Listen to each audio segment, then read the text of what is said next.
सर्दी की शिद्दत बढ़ने पर गैस की किल्लत, सीएनजी स्टेशंस को 24 घंटे के लिए गैस की सप्लाई मुअत्तल कर दी गई। तर्जमान सुई नार्दन के मुताबिक घरेलू सार्फिन की जानिब से गैस के तलब में इजाफे के बायस ये इकदाम उठाया गया। नार्दर्न रेंज में तमाम सीएनजी स्टेशन को गैस की फ्राहमी इतवार रात 12 बजे तक मुअत्तल रहेगी।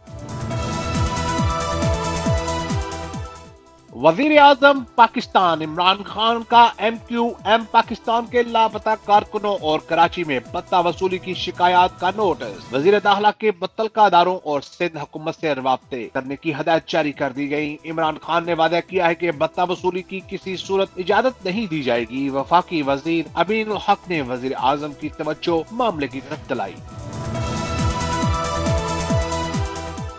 बिलावल भुट्टो की BNP के चेयरमैन अख्तर मेंगल से सियासी सूरत हाल और PTM की तहरीक की हिकमत अमली पर मुशावरत। बिलावल ने अख्तर मेंगल को शहीद बेनजीर भुट्टो की यौम शहादत पर गड़ी खुदा बख्श जलसे में शिरकत की दावत भी दी। पीपल्स पार्टी के चेयरमैन का कहना है, बलोचिस्तान की महरूमियत दूर किए बगैर पाकिस्तान की तरक्की नामुमकिन है। नौ मुंतहिब अमरीकी सदर जो बाइडन ने माहौलियात से मुतल्लक मुज़ाकरात के लिए पाकिस्तानी नस्साद अली जैदी की डिप्टी कमिश्नर माहौलियात तकर्री का ऐलान कर दिया। कहते हैं, जैसे कोरोना से निपटने की जरूरत है वैसे ही माहौलियात मसाइल से निपटना भी होगा। अली जैदी कहते हैं, जो बाइडन की नामजदगी आजाद की बात है। बेहद शुक्रगुजार हूँ और काम करने के लिए बेताब हूँ।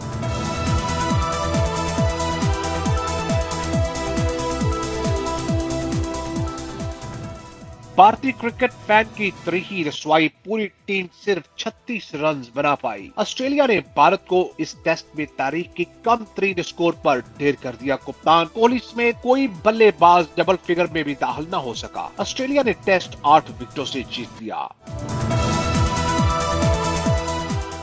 और शहीनों को कीवीज से सीरीज बचाने का कड़ा चैलेंज दरपेश। पाकिस्तान और न्यूजीलैंड के दरमियान दूसरा T20 मैच आज खेला जाएगा। मैच पाकिस्तान वक्त के मुताबिक दिन 11 बजे हैमिल्टन में होगा। 3 मार्च की सीरीज न्यूजीलैंड को पाकिस्तान पर 1-0 की बढ़तरी हासिल है।